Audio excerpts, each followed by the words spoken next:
This afternoon, like I did tell you earlier on, we're focusing on autism. Today is the World Autism Day, and autism is a lifelong developmental disorder.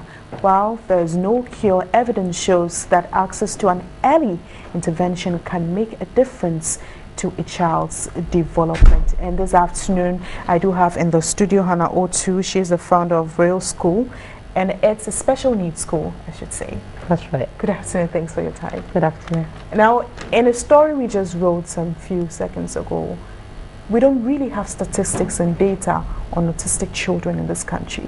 How worrying is this development? I'll say it's very worrying. We haven't even started. So how can we start implementing the systems? It just tells how quickly we have to move on to tackle this problem. And if we don't, where are we heading towards? I'll say an epidemic, because in the UK we used to have 1 in 100 children. It came down to 1 in 88, and just this morning we had a report from the US it's 1 in 65. So Ghana, we don't know our statistics. There are more children having it now. We need to tackle it quickly before it becomes an epidemic, and it's too late to tackle. It becomes too big a problem. How you have a special needs school? How many autistic children do you have in the school? At the moment, we have 25. Okay. Maximum capacity is about 28, 30. And we are in high need to expand quickly because the kids are really improving amazingly. So we really need a bigger space to have things done quickly and spread around different schools as quickly as we can. And how difficult is it for children such as these with special needs to handle? How difficult is it? Is it that easy, or because you understand the system, you're able to come along to their terms and work with them? It's not easy, I have to tell you. Every parent who's watching this will say, I'm a parent myself, my son is 12 years old, he's barely autistic. It's extremely hard for both parents, for siblings, for staff. But then if we create the right environment, they need a very structured environment. So that's what we've created at the school, with therapy rooms and multi-sensory environments, and that helps them to calm down and learn. But you're a teacher, you run the school, so at least you have a fair knowledge of how to go about it.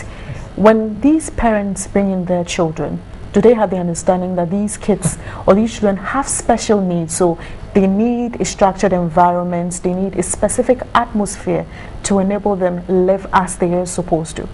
Well, the answer is no. And why is this? One, because of awareness.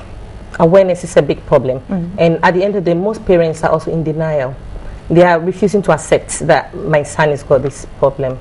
So we really have to get the issue out for parents to accept that it's a worldwide problem, and our kids are part of it. So we will have to come and learn and know who our child is, the needs that they have, and then with the school they will support us as well, so we all help the children to develop. So do you take them through a process before they move in? Because I know, for example, some structured learning programs like Montessori training, parents are taking through the process before they even allow their children into the schools. Is that the same thing you do? This is slightly different. With autism, when you have a child and you see that the child has problems or something, the first point of call is to go to a pediatrician, a center where you have doctors and therapists who would diagnose the child as autistic.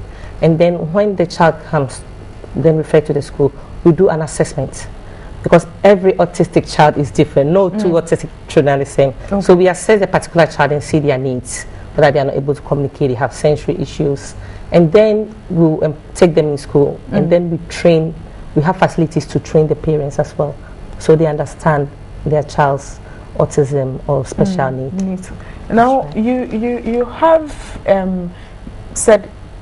mentioned the reasons why we need awareness, because this is affecting parents and even the children, and it's going a long way into their lives and as they grow. We don't have this under the disability law. How important is this? It's extremely important. I don't know how to stress it, but it is extremely important, and with the rate at which it's going, kids are we need to do it as quickly as possible, because if you don't recognize a problem, how then do you start to tackle it? You see, so recognizing it and quickly having ways to access and channels where parents have to go when they see the points, and those in the villages are even the most important. How they'll be able to be linked to the systems we have here in Accra, and then be able to do outreach services out there as well, because it's such a big problem in the whole world at the moment. And I know that there is no cure, I stand to be corrected. And also, you are playing your bit, but what's the response from government like? Aside you even touching on awareness and how we need to tackle that, what's the response from government like? We don't have statistics, it's not under disability law, but are you having some positive feedback from government as to even support? At the moment, there's a little bit of awareness and a bit of interest at the moment, which I have to admit that. But we need to do so much so quickly. We have to really get on it and get this thing done quickly. But you have a response, positive response, even though you're saying that there's a little. But I'm sure that's not the way to go. I know. It shouldn't, with the way it says, we need to have a disability law. We need to have something to say this is the problem that we have. Law. Yes, definitely, because it is under disability. I mean, in the UK and other parts of the world, it's already engulfed in disability laws, already under education and health. So education and health teams together to form the special needs and care, and all that has not been set up properly yet. So it's a major problem we have to tackle as quickly as possible. Thank you very much for your time. And there are challenges with autism. This is how we assist and support. And Hannah is also playing her role, and she's the founder of Real School, a school that tackles special needs of children.